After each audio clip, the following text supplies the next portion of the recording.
I fell in love with the iPhone 15 Pro Max. However, after much thought, it's not going to be my daily driver. This year, Apple blew me away. After having a bad experience with the 14 Pro Max, I really thought that I'd have a rough time with the 15 Pro Max. And despite the rocky first impression with worrying thermals and overheating concerns, I am happy to say that all has been good for the most part. The experience with this phone has been great. The cameras are absolutely incredible and easy to use, and being a content creator, I can appreciate the care that developers put into their iOS apps to make creating short-based content like TikToks easy with great quality, which, if I'm being honest, is something that I have a hard time doing with the Z Fold 5. And I can also appreciate the battery life, the slimmer bezels, and the blazing fast performance of the A17 Pro, even if the majority of what I do on my smartphone is browse social media like everyone else. The thing is, this is undoubtedly the best iPhone, and if that's what you're looking for, close this video out and go order one.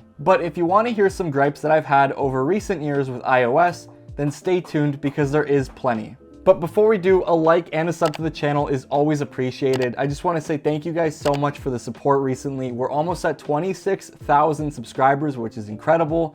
So thank you. The iPhone 15 Pro Max was an instant purchase for me because I was extremely curious about a couple things, the action button and the 5x telephoto. After all, besides the titanium chassis and USB-C, which has been around for ages at this point across other flagships, those were the only two real standout features for me. But after spending time with this device over the last couple weeks and using it as my daily driver to get the most definitive opinion I can, I found myself falling into the exact same trap and realized this phone is not new. Let me explain. When I picked up the Galaxy Z Fold 5, I didn't think I'd ever be any more excited to use a device like I had with that phone. And when the iPhone came around, I was itching to get it in my hands, even staying up late, refreshing Apple's website to place an order because I missed the pre-order window. But the experience with these two have been completely different. I can pick up the Z Fold 5 and still feel like I'm in that initial honeymoon period, constantly folding and unfolding it,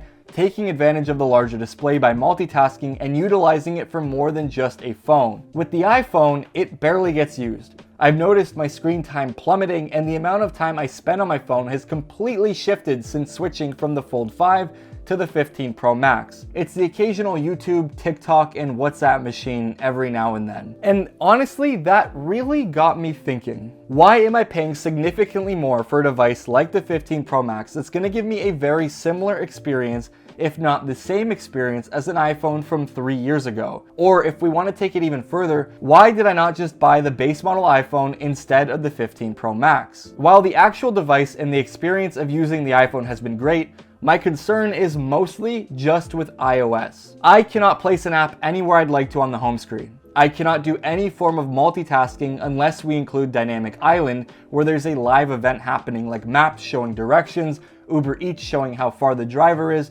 or how much time is left on your timer. I cannot resize a widget to fill a certain area of the display. I cannot change the icon pack that I have like I could on Android.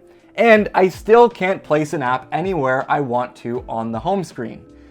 Wait, did I already say that? But seriously, iOS is so tightly knit, and as someone that would consider themselves a power user, I really just cannot get behind iOS and what it's capable of. It just makes simple tasks sometimes mind-numbingly difficult. Like, let me take you through a real-world experience, like how you would move video from your iPhone without the use of AirDrop. This is something that I needed to do prior to switching to Mac for my workflow, and it is just unfathomably stupid. Number one is to make sure you have an app installed, which has a folder inside of the Files app, like Google Chrome. Number two, go to your photos, select an image or a video, hit share, save to files, select the folder, and save. Now with an iTunes or macOS, you have to open up the directory that you saved the video to and drag it onto the desktop. Why can I not just plug my phone in and immediately have access to the photos and videos that I've taken on this device? Especially if I'm using a Mac. Like, why do I always feel like I have to do some weird, awkward workaround when it comes to the iPhone and integrating it into my workflow? It honestly just doesn't really make sense to me. And I don't want to just sound like I'm tearing this phone apart, because I honestly want to use this as my daily driver. Things like the camera have been incredible to work with. Like this, for example, is what 4K 24 frames per second looks like on the front-facing camera. using the microphones that are built in. I think the 15 Pro Max is honestly very suitable for if you're doing vlogs or just need a really good camera that's portable that you can carry around, because it has so much flexibility. And this is what 4K 24 frames per second looks like on the rear shooters of the iPhone 15 Pro Max.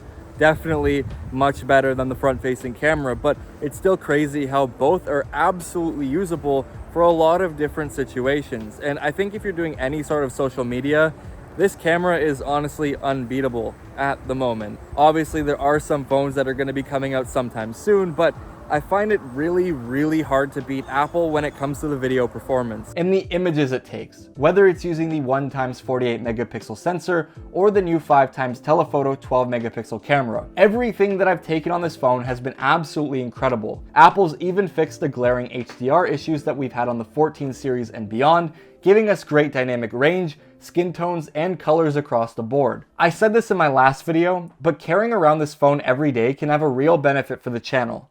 I view it as a real tool, and the video capabilities are next level for what's inside of smartphones. I could probably shoot an entire video on the 15 Pro Max and nobody would necessarily bat an eye after YouTube's got their grubby hands on it and compressed it a little bit. But I'm still unsure of whether this is worth the whopping 2,000 Canadian dollars to me. Though I guess let me tell you what I really do like about the 15 Pro Max, because there are quite a few things. The display, although being relatively the same, I found it to dim way less often than the 14 Pro Max, which is especially good when outdoors. After nearly a couple minutes with the old phone, I found it to be almost readable in any sort of bright conditions. Though this year, it's much different, and I'm happy. I'm actually able to use my phone whilst I'm sitting on the patio, hanging outside with my puppy, and I don't notice any wildly significant battery drain because of it. Big win for the display. It's also much lighter, about 10% lighter, and while I noticed it right away, the shock and awe of how much weight had been reduced has totally left me, as it became normal in my day-to-day life. But after picking up my cousin's 14 Pro Max, I was shocked. This phone is much less fatiguing to use, and because of how large the 15 Pro Max is, it makes it much easier to one hand and do those finger gymnastics because there's overall less weight needing to be shifted around. In my opinion, a very good and well-needed change. The USB-C port has also been extremely helpful. Now I have the ability to share all my accessories across my devices, and I can even use my 2.5-inch SATA SSD with a USB-C cable to record directly to it, which makes pulling the footage much less of a hassle when working with bigger files. And gone are the days of looking for my only lightning cable in the house, as I have a plethora of USB-C cables. So when I need the extra top-up, all I gotta do is grab one from wherever they are in the house and I'm good to go. And the action button, I've finally somewhat have come around to it. While I still do think Apple is silly for not thinking of, or at least giving us the option to add a double tap or triple tap to use 3 different actions, I've moved past the anger and have started using it as my camera button. I've found that I've been taking a lot more photos with the 15 Pro Max in my hand, and having a physical button to take me right to the camera and act as a shutter button is also pretty helpful. Though, I'll be honest, it's still kind of pointless. I personally just wish they would have kept the alert slider and moved the action button to below the power button, where I think it makes the most sense for people who are right-hand dominant. But I've adjusted and I am coming around to it. And lastly, the new updated chassis with slightly rounded edges makes the phone way more pleasing to hold. It is actually a big enough difference to the point where I don't need to use a case. And although we've seen how that's turned out with the weaker build, I've actually been rocking this phone without one, and it's survived quite a handful of drops and it still looks brand new. Though I do want to give a quick shout out to Spigen, who's absolutely spoiled me with every device release and has sent me over every case under the sun. They don't pay me or even ask me to promote their products, but I do want to show you the case that I've been using from time to time, and that's the Spigen 01. This case looks incredible on the white 15 Pro Max, and they even have a black version which looks very sleek as well. And out of every case I've used, Spigen has never missed. So thank you guys so much for the love. I really do appreciate it. If you want to pick up a 01 case, I will put a link down below just because I am honestly really thankful of what they have sent me. They've been way too kind and have never asked for anything from me, so it's there if you want it. But anyways, if I did have to sum up my experience with the iPhone 15 Pro Max, I would say this. I believe that this is the best iPhone that you can buy. However, if you're looking to jump ship from Android, be wary of the limitations that you may face. While overall, I think that the software experience of iOS is more pleasing in terms of app optimization and priority when it comes to updates, I still do think that despite this phone having so much power, close to M1 level of performance, it's being held back and being bottlenecked by the software. The iPhone could be the most capable and powerful phone out there for everyone, and sadly, I just don't believe that it is. So, if you were worried about me switching, despite how much I've actually really been enjoying using the 15 Pro Max, for the time being, I'm gonna test the waters with the Pixel 8 Pro coming soon, and most likely just head back to daily driving the Z Fold 5. But anyways, thank you all so much for watching this video. If you did enjoy it, a like and a sub to the channel is always appreciated. Comment down below and let me know what you think of iOS and the iPhone 15 Pro Max, and I'll see you all in the next one. Peace out.